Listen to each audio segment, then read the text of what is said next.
I'm Lieutenant Williams, a police officer attached to the Juvenile Division. I'm on my way to Monroe Junior High School to talk to a group of young people. That looks innocent enough, doesn't it? Lots of young people hitchhike. Seems like a good way to get from one place to another. But sometimes there are dangers involved that never meet the eye. Let's take the case of Jimmy Barnes. Jimmy played baseball all afternoon and he didn't feel like walking home, so he decided to thumb a ride.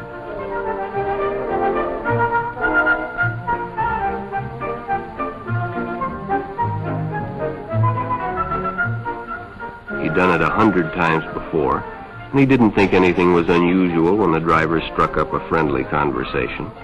In fact, he seemed like a real nice guy. He asked Jimmy if he played baseball in the park often.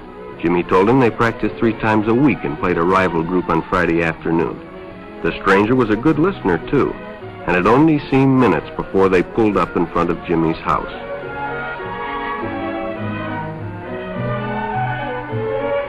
When Jimmy got out, the stranger gave him a friendly pat. Then he told him he'd see him again, as he always drove by the park on his way home.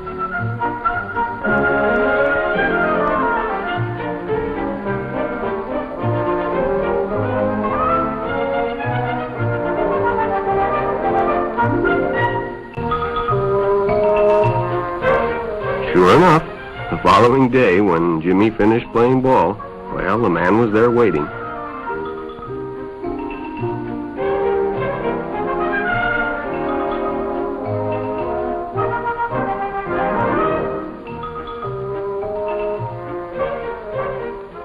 They stopped at a drive-in, and the stranger treated him to a Coke.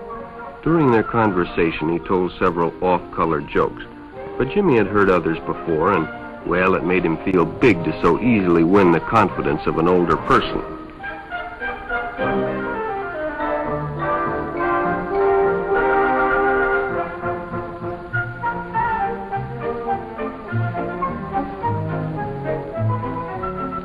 The following Saturday, they went fishing together. By now, they were using first names. Ralph said it was more friendly.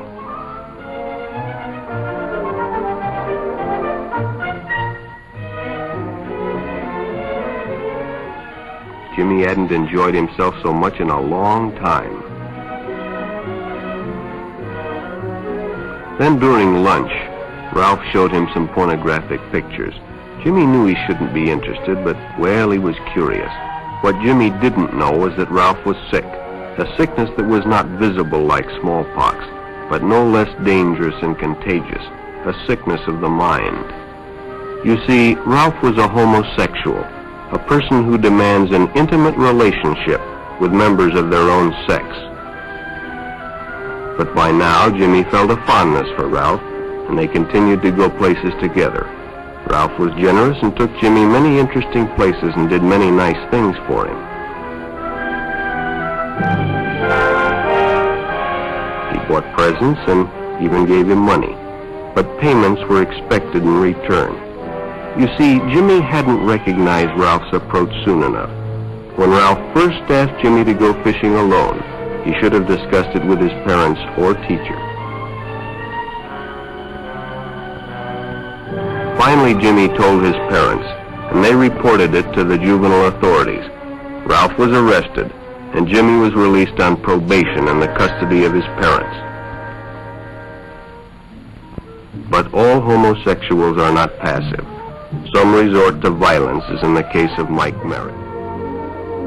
The decision is always yours, and your whole future may depend on making the right one. So no matter where you meet a stranger, become overly personal. One never knows when the homosexual is about. He may appear normal, and it may be too late when you discover he is mentally ill.